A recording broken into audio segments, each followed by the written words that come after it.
রাজধানীর খিলগাঁওয়ে অস্ত্রসহ ৩ জন গ্রেফতার। একজোট হচ্ছে ভারত, রাশিয়া, চীন। পাকিস্তানে নিরাপত্তা বাহিনী সন্ত্রাসী, তুমুল গোলাগুলি, লেফটেন্যান্ট সহ নিহত ১৬।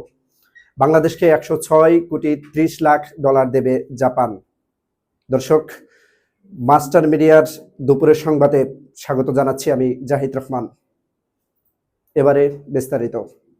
রাজধানীর খিলগাঁওয়ে থানাধীন নিউ রসুলবাগ এলাকা হতে অস্ত্রসহ ৩ জনকে গ্রেপ্তার করেছে র্যাব। বৃহস্পতিবার সন্ধ্যায় রাজধানীর খিলগাঁও থানাধীন নিউ রসুলবাগ আলহাজ গ্রুপের টিনের ঘরের ভিতরে অভিযান পরিচালনা করে তাদের গ্রেফতার করা হয়েছে। একটি দল এ সময়ে তাদের কাছ থেকে একটি বিদেশি পিস্তল, একটি ম্যাগাজিন জব্দ করা হয়েছে। আরও জানাচ্ছেন নাহিদ কামালের প্রতিবেদনে ক্যামেরা ছিলেন শওকত ইমন। এবারে আন্তর্জাতিক প্রসঙ্গ। চলতি মাসের শুরুর দিকে রুশ পররাষ্ট্রমন্ত্রী সের্গেই ল্যাভরভ বলেছেন, ভারত ও চীনের মধ্যে পশ্চিমারা সংঘর্ষ বাঁধানোর চেষ্টা করছে।